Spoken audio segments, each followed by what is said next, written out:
Hi everyone, Asim here again, your host and the founder of Healingclouds. Today we're in conversation with Phillip.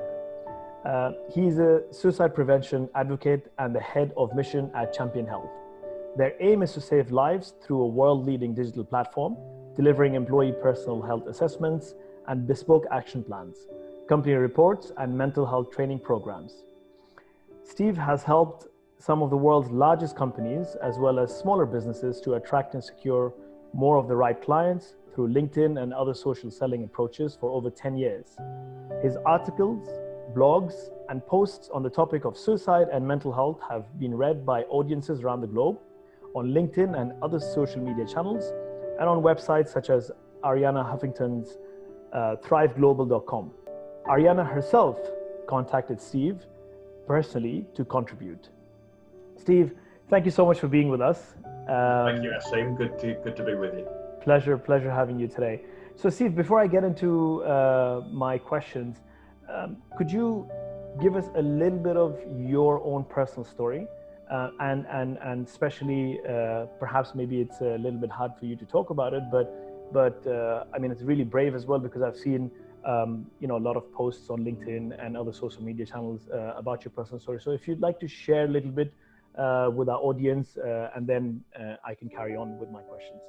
Yeah, certainly. Well, as you mentioned, obviously in that short bio there of my background, for the last 10, 11 years now, I'd worked as an individual consultant in my own business, working with clients all over the globe, really, to help them kind of demystify social media platforms such as LinkedIn to win new business. And in fact, in December of 2019, December the 4th, I'd been to work with a large automotive group in the Midlands here in the UK, and just finished delivering a training session with a number of their managers when I got in my car for a drive back home, which was around about 3 hours, and received a phone call from the girlfriend of my son, Jordan, and that was a call that essentially changed my life, because she managed to, through her distress and tears, finally speak.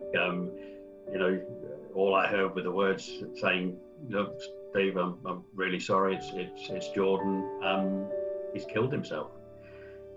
So on December the 4th at 4:22, I take that call that, as I say, really changed my life, and from that moment onwards, as I say, my journey in business and the work I do was never going to be the same again, really.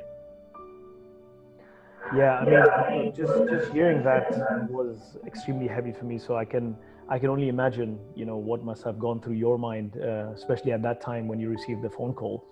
But I mean, it's obviously really brave of you to speak up and to share your story, and I'm really glad you're doing what you're doing. So in your continuous effort in raising awareness about factors leading to someone taking their own life, obviously is very inspiring.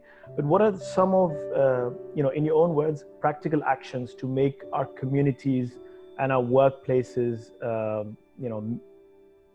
little bit more healthier in terms of mental health? Yeah, I mean, it's a subject that I've been learning a lot about, as you can imagine, in the last almost 9 months now. It was a subject I knew nothing about at all before, and you never think something like this is ever going to come knocking on your door. And I think when it does, I think you've got a choice to make as to how you deal with that. A very easy choice would be to sit on the sofa with a bottle. As a good friend of mine says, a bottle will never tell you to put it down. You could do that, or you say, right, how do I make some sense of this? How do I go out there and just ensure this doesn't happen to other people? And I think, given my nature, probably that was always the route I was going to go, rather than the former. So yeah, I've learned a lot in that time, and one of the things I have learned that is probably the most important thing is kind of what we're doing today, and that is that this subject of poor mental health and suicide prevention needs to be talked about. the world needs to realize that, we're living in a pandemic at the moment that as of August the 20th had taken just over 791,000 lives. And the World Health Organization will tell us that on an annual basis, 800,000 people complete suicide every year. Wow. Now, those figures go back to 2017, really the last measurement. So most considered experts are saying we could probably assume that's nearer 1 million a year. So although we know the number of deaths to COVID-19 will exceed 800,000, eventually that will ease, we hope and expect. But as far as suicide is concerned, this is an annual figure. This has been happening for many, many years and hasn't changed really since 2008. So we have a pandemic of people taking their own lives year after year that is on a scale equal to COVID-19. So one of the first things I think we have to do is we have to recognize that and make sure that it's not brushed under the carpet and that it is talked about. It's interesting how you've compared them two together, the deaths during the pandemic and obviously the deaths that we see caused by suicide. And it's interesting because the whole world is trying to run for a cure when it comes to COVID-19, and nobody is doing as close to what people are trying to do for a vaccine for suicide. I mean, it's interesting, but it's strange at the same time if you really think about it. So, what is your opinion? I mean, why is this the case? Why has this not caught the limelight, as you say? Yeah, I mean, again, some of the things that I've learned is that why are suicides not on the news every day? And there is a school of thought, and I can understand this, that said that a lot of the media have been very careful and cautious about publicizing suicides, particularly the detail of suicides, for fear of copycat situations happening, and that's one school of thought. The other school of thought is a difficult one to answer. Why is it not talked about more? And I think that's because arguably, I think governments don't understand the economic impact of suicide. There's a clear economic impact to COVID-19 and the pandemic. That means people can't work and can't go to school and can't do all these things. So there is a vested interest, not only in protecting the health of citizens of various countries, but there's an economic interest here as well. And it's something new as well. So it's newsworthy, I would argue as well. Where suicide are kind of just one of those things we're aware that it happens, and it just happens so often that it's almost not newsworthy anymore. And as hard as that is to say, that is the case, isn't it? It's been going on for so long, therefore it's not headline newsworthy. So I think that's possibly why we don't hear so much about it.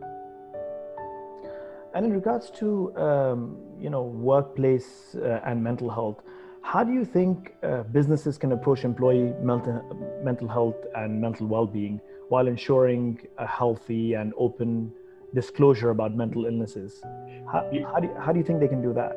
Yeah, I think that's a really important question, and I think we're seeing a lot of companies now taking this far more seriously and prioritizing well-being of employees. We are seeing a shift, there's no question about that. But equally, we're seeing a lot of companies that are still looking at the bottom line, looking at performance as the major issue, and kind of missing the point, really, that a good, healthy workforce will deliver good, healthy profits to a business. We know, that most measurements of employee well-being center around absence data. Right. Which is a false measurement in many ways. So what I mean by that is that the company will say, all right, we recognize that X number of people are going off sick, so we'll put some measures in to deal with that. We'll maybe put mental health first aiders in place, or we'll have occupational health, have a plan in place. But what that plan deals with is the people that have gone off sick. What it doesn't deal with is how do you prevent that happening in the first place. So what we recognise in the Deloitte report of the Thriving at Work report, the most recent one at the end of 2019, recognised that the cost of presenteeism, where employees are coming into work, even though they may be suffering from poor physical or mental health, is 5 times higher than absenteeism. That's the cost to the business. So they've been able to measure that very, very clearly. And we are going to see, without question, I think in the next 6 months, a real impact on businesses where employees have continued to work, some of them remotely, continue to turn up to Zoom meetings like this with a smile on their face and being all positive, and yet underneath they're paddling. They're like a duck in the water. They're paddling away, dealing with perhaps bereavements in the family due to COVID, issues around anxiety about their job security, issues around lockdown, not being able to see family or travel, and this will build. But currently they're going to work. They're continuing to work. But what will happen is, within the next 6 months, many of those people will go off sick. Yeah. So this is waiting to happen. This is a time bomb waiting to happen. But what do companies do? I think they firstly have to understand what the issues are within their business, and the best way of doing that is to have, really from the horse's mouth, from the employees, disclosure from them as to how they are feeling, what issues they're experiencing, and the best companies will be able to do that through discussion, through one-to-one discussion, through highly trained managers who are able to ask those difficult questions. But even that won't get the employee to fully open up and disclose. So really what you need is the ability for employees in a safe environment to be able to answer some very specific questions about their well-being. And we're not just talking about mental health here, we're talking about their sleep, we're talking about nutrition, we're talking about hydration, maybe alcohol problems, all these things that affect well-being generally. We need a method for them to be able to communicate in a safe environment how they're really feeling. Only once a company has that data from the company can they then go, these are the issues that we have. And I think one of the challenges at the moment, Asim, is a lot of companies are moving forward with well-being strategies based on what they think they should be doing, right, or what they've seen somewhere else, not on what they actually need to be focusing on in their own companies.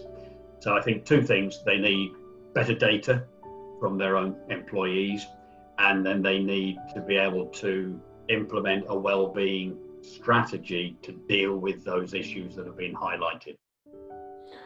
And you spoke about how the obvious thing is that the demand for mental health and mental well-being, not just with individuals, but obviously in the workplace has accelerated due to the whole pandemic and the crisis that we're in. A lot of people also think, because I speak to a lot of people obviously within the whole mental health space, and a lot of people think this is probably limited to the crisis that we're in. What are your thoughts on it? I mean, is the demand going to increase as we move forward, as we come out of the pandemic, or is it here to stay? My follow-up question is, you think it's a good thing that the demand has increased around the mental health well-being segment? Yeah, I think, there's a number of things to consider there. I think we were already reaching a mental health crisis situation before the pandemic happened. So just generally in society, we were seeing suicides increasing year on year, one person every 40 seconds taking their life. Wow. This was already happening. And then now it's been exacerbated by COVID. The one challenge we have at the moment is that as human beings, we crave and require certainty.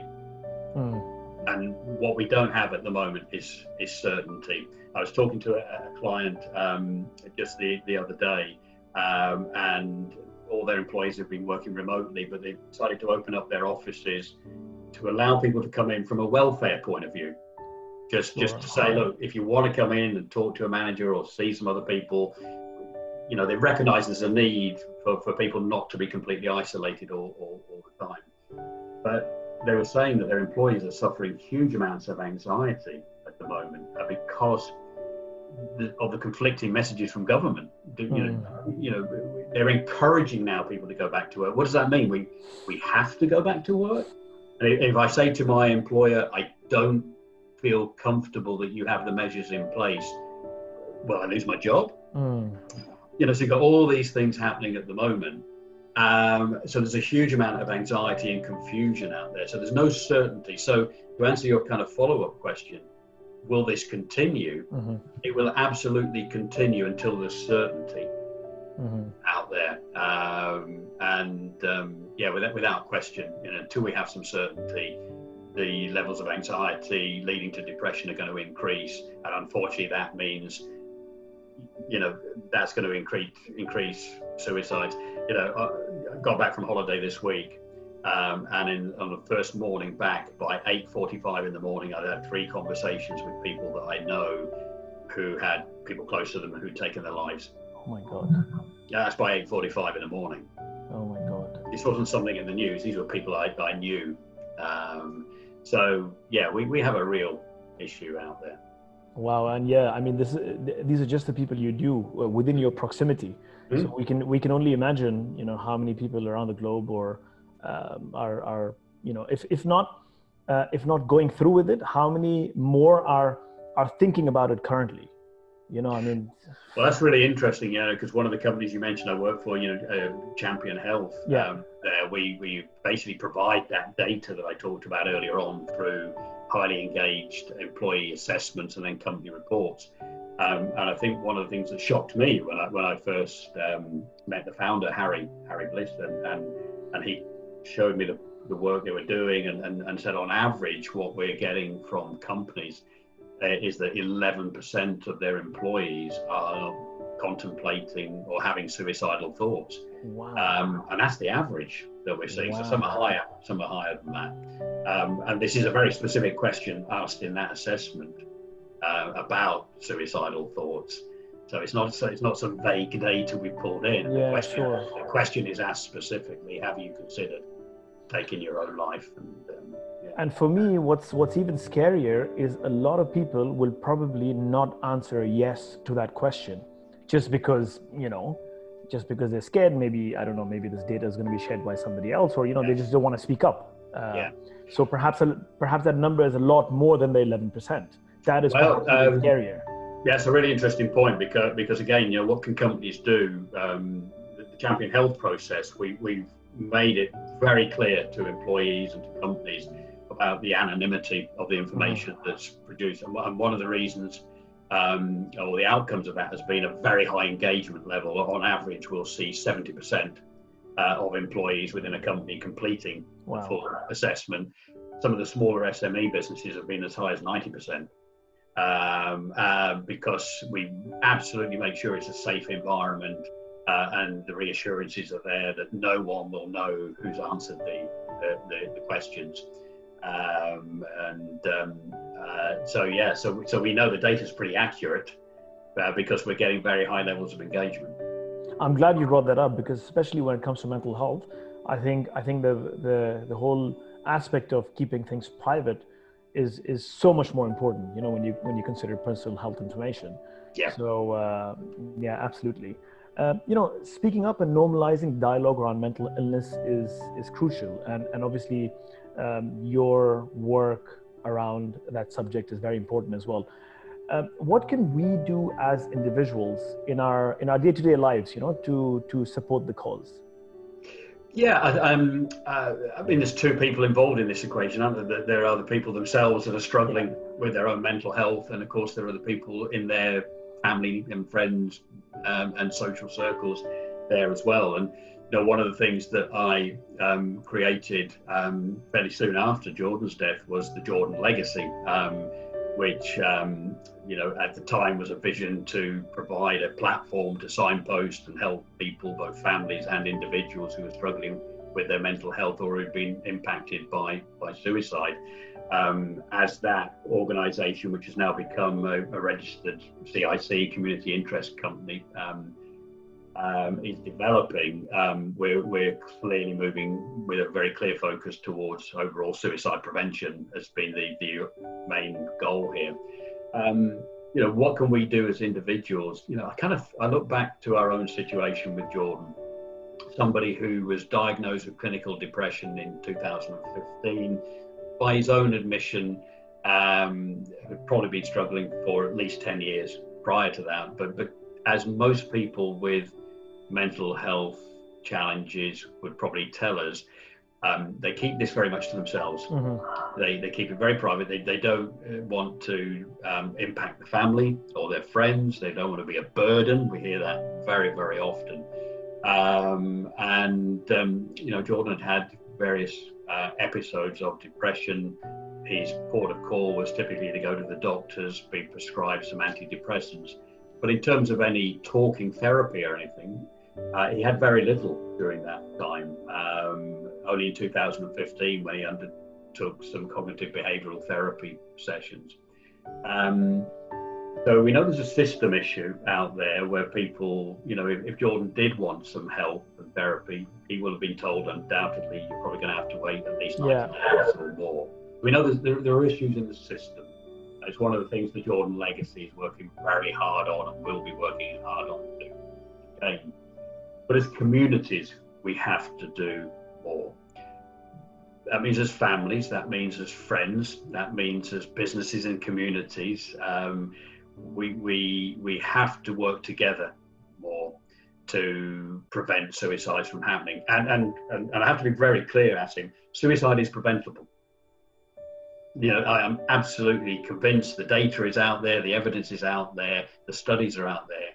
Suicide is a practical action that if you put practical steps in place to prevent it, you will prevent it and get to potentially a zero suicide situation there in terms of people known in the system. So, what are the practical actions we can take as individuals? I think we need to be more alert to those around us. We need to look at the signs and changes in behaviour. As an employer, for example, take a Zoom meeting with several employees. Who is the employee that ordinarily would be quite chirpy and chatty, and who isn't and hasn't been for the last few meetings? If it's a friend, are they responding in the same ways that they did via WhatsApp or Snapchat or whatever it might be? Or has that changed a little bit? And it might not be that they're sharing posts that they're feeling down or anything like that. It might be that you're just not hearing from them as often, or just the nature of the conversation isn't as upbeat as it was before. What's changed? And the one thing I said very, very early on when I first published my first article on LinkedIn within 3 weeks of Jordan's death, which did resonate, as you said at the beginning, and kind of went global, was that if we have any concerns at all, or we've just not checked in or heard from someone for a while, we need to just ask people how they are. But we need to go a step further, because people are generally going to say, I'm okay. Yeah. But what we need to follow that up with, say, no, look, how are you really doing? And that question really resonated with a lot of people when I first published that. People that went and phoned family members and asked them that question, and out it all came. And finally, this family member or whoever was prepared to talk to them. So I think we need to be braver. Mm-hmm. We need not to avoid the question or be frightened of asking it, because we know the evidence again says if someone is having suicidal thoughts and you ask them, are you considering taking your own life? That will not increase the chances of them doing it. Absolutely blatantly won't do at all. So we need to ask the question if it's got to that point. And I've found myself in recent months doing that, with people that I've read enough or seen enough in a message, and I've just thought, I'm just going to ask them the question. And I can tell you that one of Jordan's very close friends, shared some information, because a lot of, the ripple effect from suicide is huge. Oh, for sure. It's huge. And I just asked him, and he said, no. I'm okay. I've got a network. I've got my brother to talk to. But I said, look, I hope you don't mind me asking. He said, no, absolutely not. But you just got to ask. Sometimes, not everyone, by the way, will be considering taking their own life. So you're not going to ask that question if someone's having an off day. Of course. But there are levels. But if you have that concern, do not shy away from the question at all. It's interesting how you said that suicide is preventable. There is technically a cure. So, I mean, coming back to, our conversation, how you're comparing, the COVID crisis, the whole pandemic versus the suicide pandemic. For COVID, we are trying to find a cure. The entire world is putting the energy, wealth, whatever, to trying to find a cure. And here we know there's a cure, but all we need to do as individuals is start by taking that one step forward, take an action, because the cure is already there. That's perfectly put, Asim. The cure is already there. If we can, for example, some of the work that the Zero Suicide Alliance has been doing, and through the Jordan Legacy, we're going to be working very closely with some people there. Let's take, practical steps, such as one aspect of the work that we're going to be doing is talking to the built environment, the construction sector, and the architects of the world, and say, look, we know that there are various methods of suicide. One of them is jumping off a bridge. One of it is stepping in front of a train. How do we, as architects and construction people, how do we engage that audience to say, how do you make those environments safer and prevent people having the opportunity to do that? Correct. There's one example there in that environment. How do we make our whole environment safer to prevent that happening? We've got something called Digital Life Saver that's worked extremely well, where with the permission of people that are in the mental health system, we can track people, and we can track people. Are they going to those places? Have they been stationary for a long period of time or whatever? There are ways, again, to track and with permission and make sure that we're supporting people that way. There's better collaboration between communities and businesses, as I said before, to put safeguarding in place and work more closer together as a community. Look, if this was curing, as you said, coronavirus, they'd all be doing this. Oh, absolutely. I mean that is why it's so amazing and weird at the same time.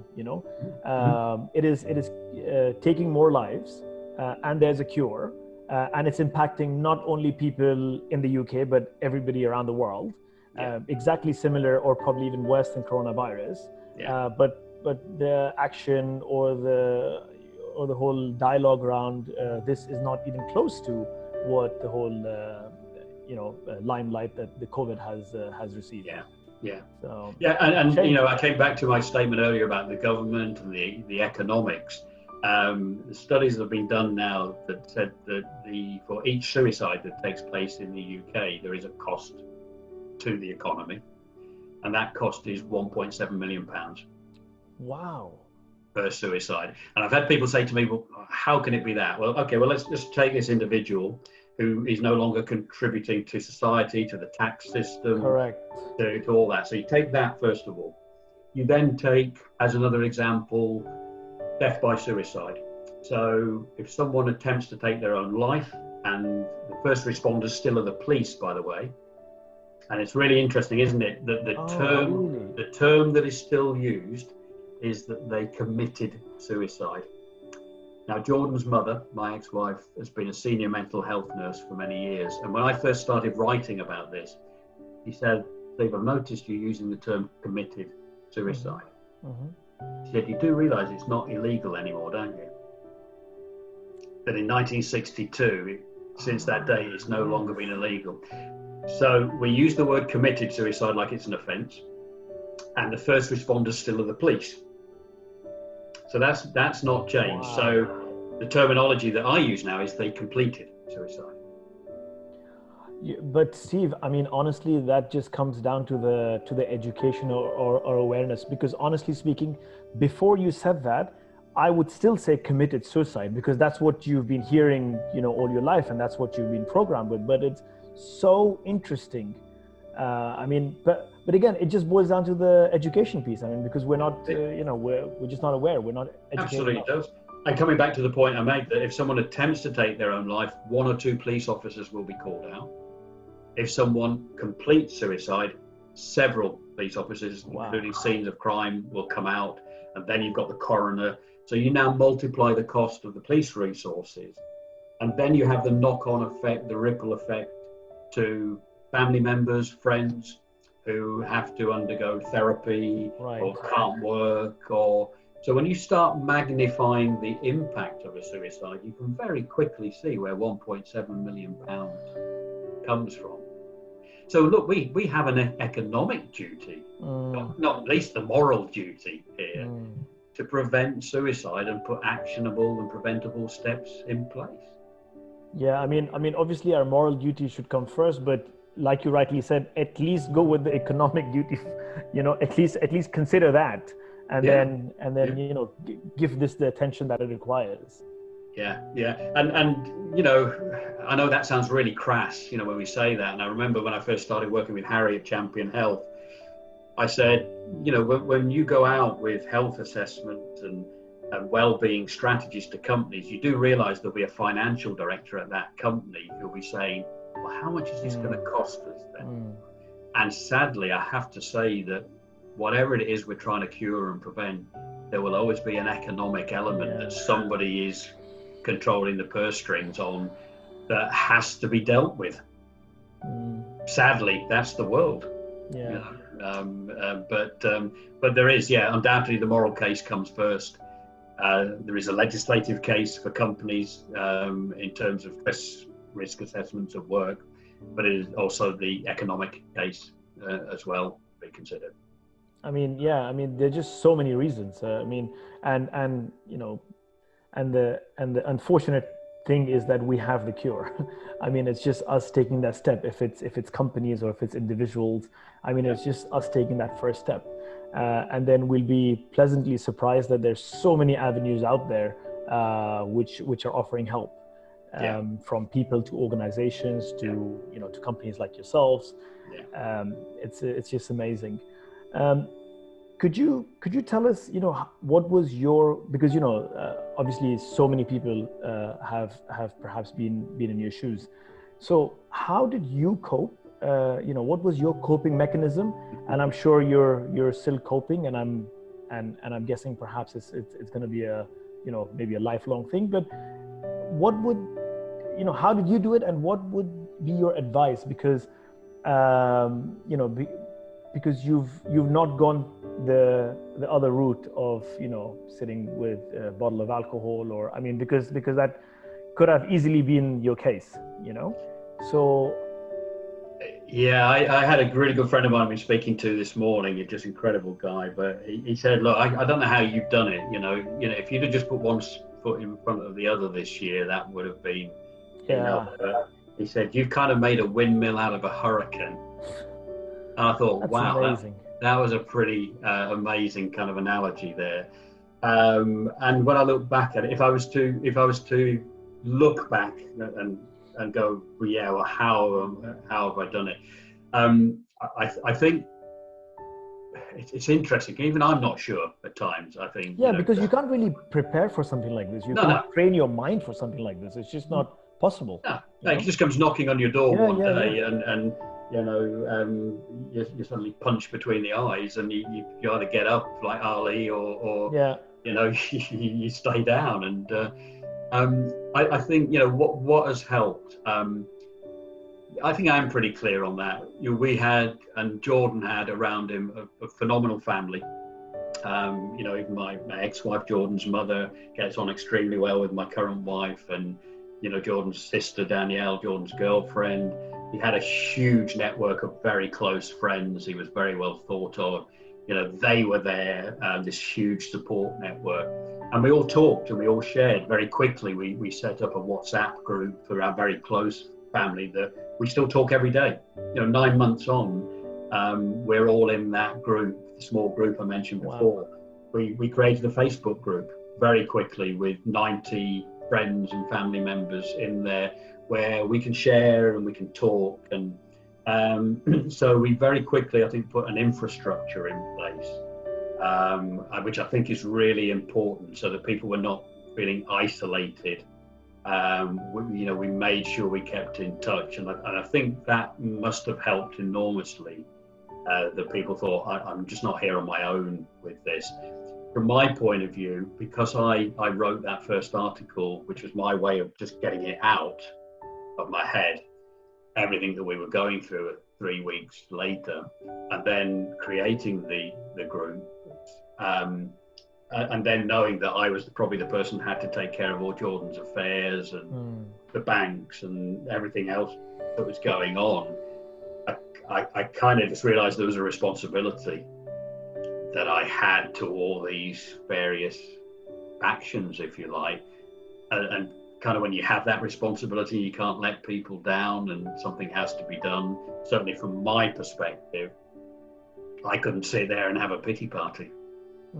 Somebody had to step in and do this, and out of everybody, I think, given my experience, my background in business, I was probably the best equipped to be, in many ways, I've been preparing for this for a lifetime. Wow. So maybe I was best equipped to do this, really. And not everyone will be. Sure.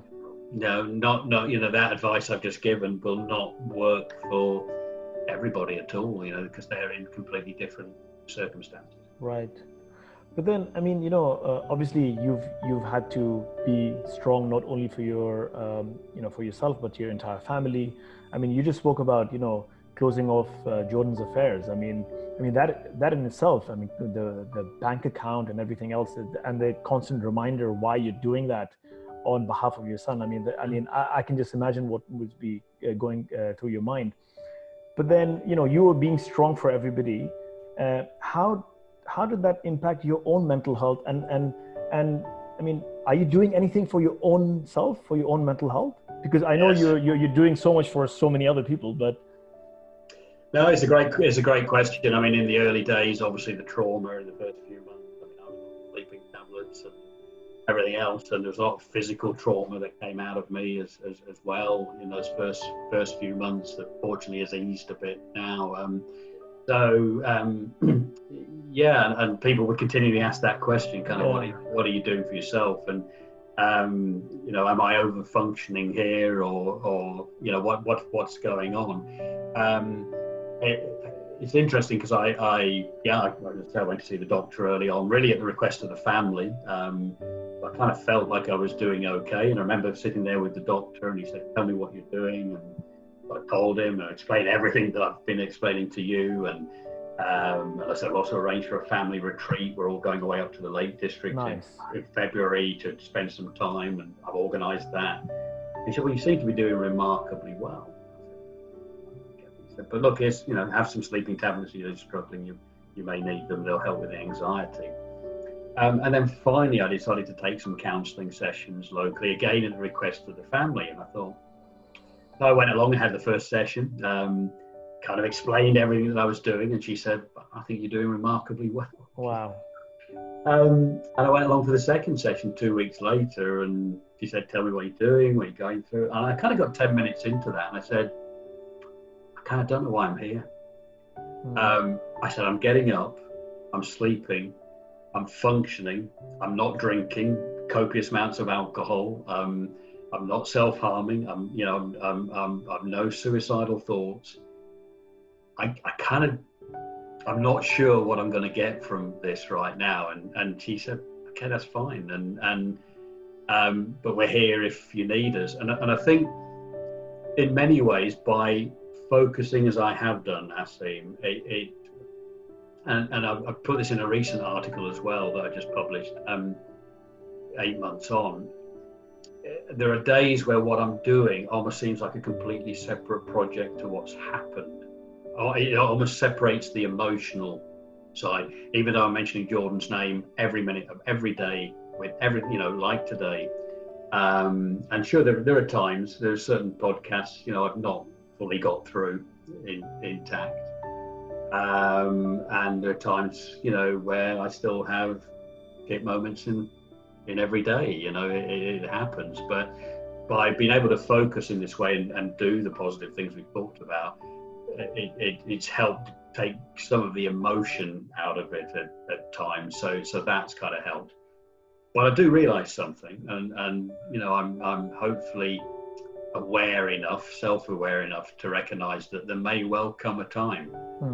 That could be 6 months from now, it could be 6 weeks from now, it could be 6 years from now, where just things might unravel. So I'm aware that could happen, I think, at some point.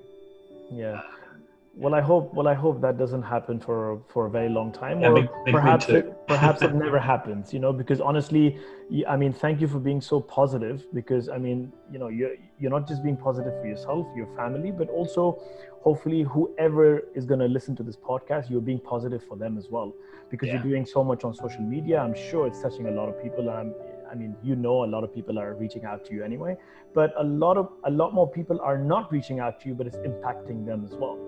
So I think it's great. I mean, thank you for doing what you're doing. I mean, it was amazing talking to you today.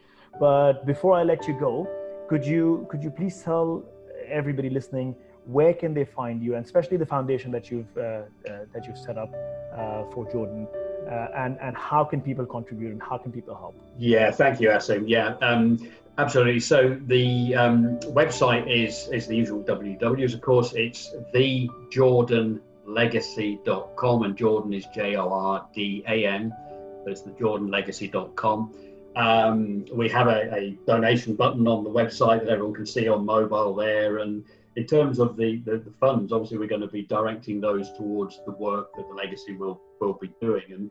And one of those goals now, which has really just come as a vision in recent weeks, that came from a conversation that I had with Jordan's girlfriend Charlotte just a few weeks ago, where she said, "Did I ever tell you?" I asked Jordan once what he'd do if he won the lottery. She said, "I assumed he'd say that I'd buy a Porsche because he liked his nice things."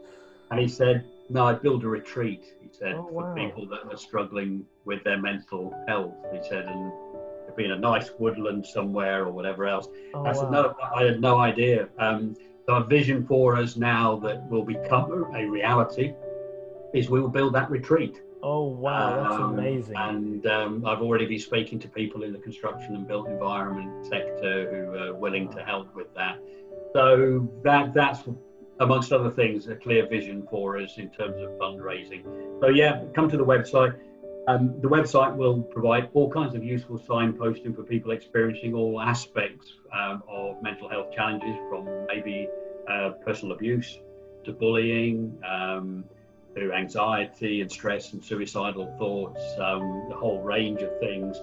We're still in the very early stages, but already I hope we've got a kind of useful resource. We have stories shared. My own stories are shared there. Stories from Jordan's girlfriend Charlotte, who writes beautifully, writes some amazing blogs about what she's going through, because what I haven't told you was that Charlotte was the person to find Jordan.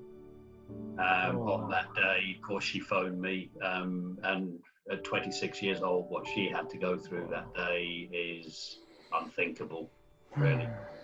So yeah, we hope that resource will be really useful and helpful to a lot of people already, and that will just grow in time. But no, thank you for letting me share that as well. No, honestly, thank you for, first of all, being on this podcast, and thank you for sharing your story. And I would humbly request you to keep sharing, keep going, because you're impacting a lot of people, as you know, and hopefully moving forward you'll be impacting a lot more people. I'll personally be speaking to people as well, and hoping to reach out to you in the near future as well. Thank you. Thank you so much, Steve. It was a pleasure talking to you. Likewise. Thank you very much. Thank you.